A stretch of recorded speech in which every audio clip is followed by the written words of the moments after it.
Things are happening at Manchester United. You know Erik ten Hag? Yeah, well, he's gone. And it looks like Manchester United may have already found themselves a replacement in the form of Rúben Amorim. So there's two main questions. How will he set up? And is he the right man for the job? Well, let's take a look.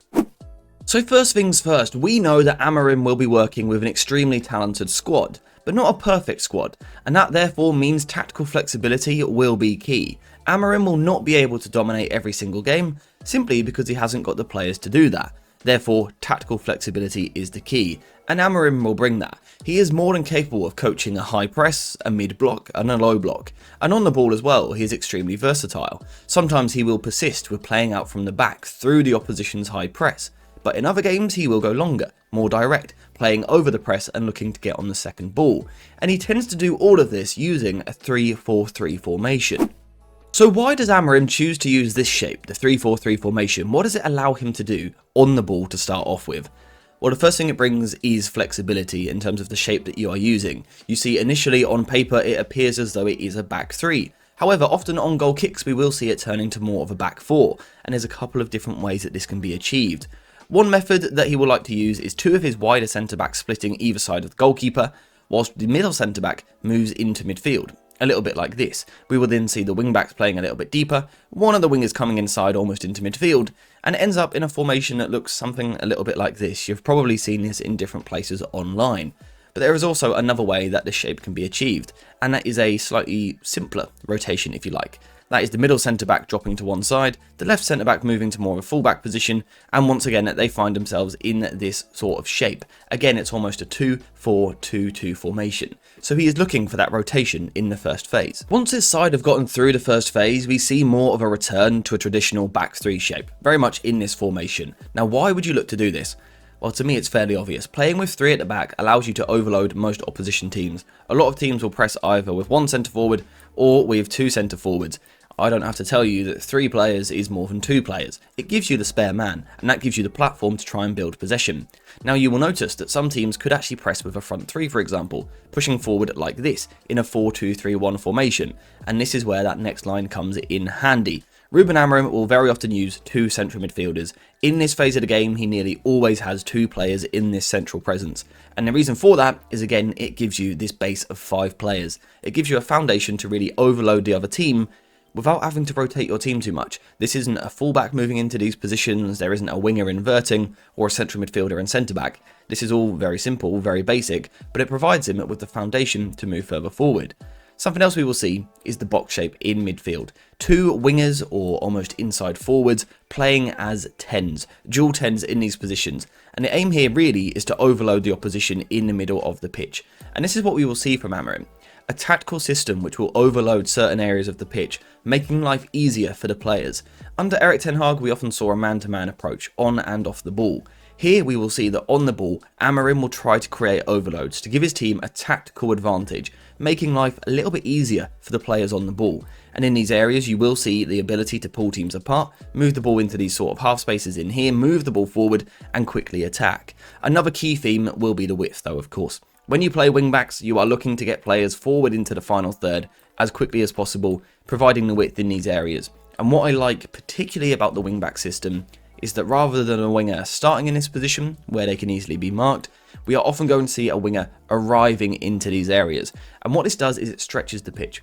It stretches the pitch, it stretches the opposition's back four. And the effect of this is even more space is now created in centralised area for these tricky players, and that is a key part of the way that Amorim plays. In terms of how this could potentially transfer to Manchester United, there will be a need for real technical players in these central areas, because the close play, the close proximity, requires two-touch football at times. So that is something that we have to consider when we come towards our starting 11 a little bit later on in the video. But now it's time for the defensive look. So from a defensive point of view, Rúben Amorim is very much in the mould of the modern day manager. He wants his team to press high, he wants to engage high up the pitch, win the ball as high as physically possible, turn it into a turnover, and quickly attack the opposition whilst they are still jumbled up and trying to figure out what's going on. And again, the shape that he tends to use to try and achieve this is the 3-4-3 formation. Now, why does he use this shape? Most people would label a back five as pragmatic, a little bit defensive if you like, a little bit passive, but that certainly doesn't have to be the case, and that isn't the case in Amorim's system. And in terms of the system we're talking about here, It changes, but the key thing is he tries to get pressure on the ball, and sometimes will go man-to-man with his press. For example, this could be a winger moving inside with a striker, allowing the two wing-backs to match up like this, and he will go man-for-man, literally all over the pitch in this system. We will also see a system where one of the wing-backs will drop a little bit deeper. For example, it could be this player over here dropping a little bit deeper, the left-sided midfielder also drops a little bit deeper, but the other winger will play much higher, and we see more of a 4-4-2 formation. And again, the benefit here is that you can jump man-to-man and try and get pressure on the ball as quickly as possible. I really do feel that for Amorim, in terms of trying to gauge how aggressive he is being in the match, look at the wing-backs. If his wing-backs are deep and connected to the back five, he is probably happy to let the opposition have a bit more of the ball. However, if you see one, or certainly two of his wing-backs engaged in the press, then you know that he feels more comfortable being aggressive. And he will very much pick and choose this. I would be lying if I said his high press was elite.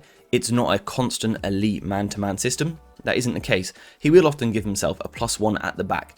But the important thing is the intensity of the players high up the pitch allows him to do this. He is very keen on forcing the team to play to one side.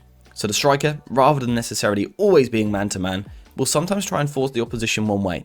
And the aim here with the front three is to lock on like this. They will leave the far side fullback free, but they're not too worried about that because they are confident that on the ball side they can be nice and aggressive and again try and turn possession over in these areas, locking on to be aggressive.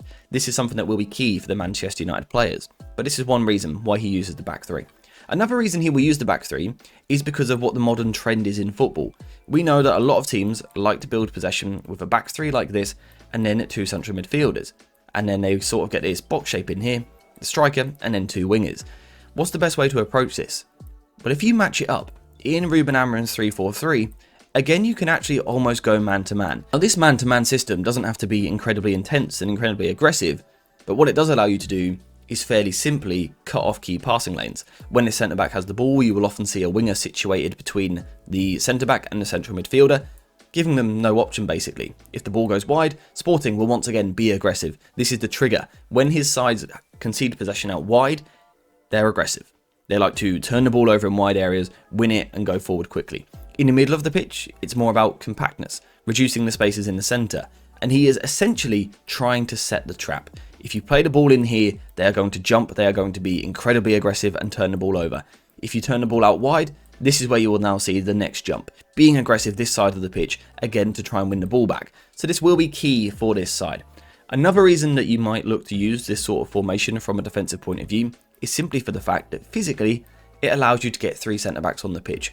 We know that if you've got three centre-backs, chances are you are more physical than if you only had two centre-backs, particularly when you consider he also tends to play two fairly physical central midfielders, and it all starts to make sense. He wants a physically dominant side.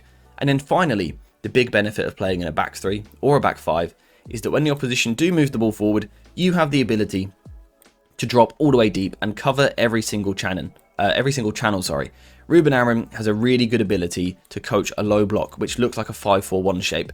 And you can see naturally, just looking at that shape, it's difficult to break down. There are no obvious spaces. If the opposition attack wide, you've got the wing back who can do a job. The winger can help and double up, but so can the centre back. It gives you a lot of options. But how does this actually look for Manchester United? Do we have the squad for it? That's the next big question. So let's try and put Manchester United into that shape, into the 3-4-3. We'll start off in goal. It's obviously Andre Onana. I think Amorim will actually really enjoy using an elite ball-playing goalkeeper. He will play. In the back three, it's a little bit more tricky, but we will start off with the two wider centre-backs because he really likes two wide centre-backs that are progressive with the ball. So initially, being comfortable, technical quality is important. Your first touch under pressure is key. But actually, in more sustained possession, controlled possession, he wants these players to control the games, but be progressive. That can be via carrying into midfield or passing into those centralised areas. So I would assume initially Lisandro Martinez on the left-hand side makes a lot of sense. I think it's a good option. And then I would assume it would be Lenny Yoro on the other side, on the right-hand side of the defence, with De Ligt kind of parked between the two of them. If we move into the midfield, I think the profiling is fairly straightforward. He likes a ball-winning midfielder. It was Hjulmand at Sporting, but also Ugarte. Well, guess what? He's got Ugarte at Manchester United. So it would make sense for Ugarte to play that role of the ball-winning midfielder. In terms of the partner alongside him, this tends to be more of a connecting player. Someone who is given a bit more of a license to move further forward. They're not crashing into the box. It's not that sort of role. But they are linking the play from defence to midfield to attack. Kobbie Mainoo makes sense for that sort of role. Christian Eriksen could also play that sort of role with his passing game. And then the other obvious position for me is the striker. He loves a channel striker. Gyökeres has been absolutely phenomenal under Ruben Amorim, and that is because of the spaces that his tactics create in the channels. Who is the perfect striker to exploit that? Rasmus Højlund. That is perfect for Manchester United. And so far, things look fairly straightforward. The profiling is quite simple. In the wide areas, it gets a little bit more tricky. And I want to go back over to the tactic boards to discuss why. So why is it so difficult to try and profile the Manchester United wide players into this system? Well, to be honest, there's two main reasons.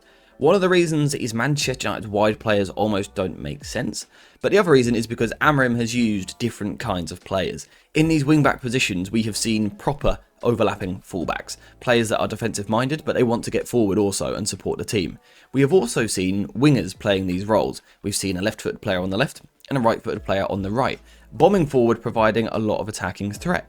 But this season we have also seen an evolution where we are seeing a left-footed player on the right hand side in this wing-back system. So it is quite difficult to assume who's going to play in these positions.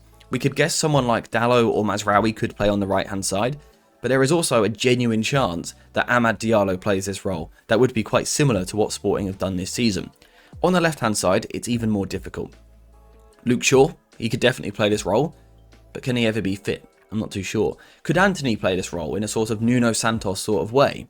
Possibly. It is an option that Amorim could side with. There's also the option of being a little bit creative. Could Alejandro Garnacho play on the left-hand side for Manchester United? We know the youthful energy that he brings to this team. He does work hard. Could he play this sort of role, up and down the left-hand side? Possibly. It gets even more tricky though in these two inside forward positions. On the right-hand side, Amad Diallo looks like the most obvious player if you are trying to replicate what was done at Sporting Lisbon. But we know that there will be an attempt, surely, to get Bruno Fernandes into the side, and he could play this sort of role where he also rotates into midfield. More on that another day. Mason Mount could also play this sort of position. On the left hand side, does Marcus Rashford make sense? I'm not too sure. I think we would need to see slight tactical tweaks from Amorim. Again, we will discuss that in another video. There's a lot to talk about this week. Could Rashford make sense in this role? Yeah, possibly. I think he could play it, particularly if he arrives into this space rather than starting there. But it does need a tweak. Could it be Alejandro Garnacho? Again, yes, but as long as he arrives into that space rather than starting there. If you want a player to start there, then you are looking at Mason Mount perhaps, you're looking at Bruno Fernandes. There are certainly decisions for Amorim to make, but I think those conversations will come another day. For today, we've got the basics out there. You have a rough idea of how Amorim will look to play, his philosophy, the formation he will look to use, and more importantly, why he wants to use that formation, the benefits of it. Another day, we will look at the in-possession shape, we will look at the out-of-possession shape, high pressing, rest defense, the build-up from the back. We'll discuss all of that. Let me know which videos you want first in the comments down below. But for today, we are finished. So thank you guys very much for watching. Please subscribe to the channel if you are new here. I hope you've enjoyed it. And as always, I'll see you in the next one.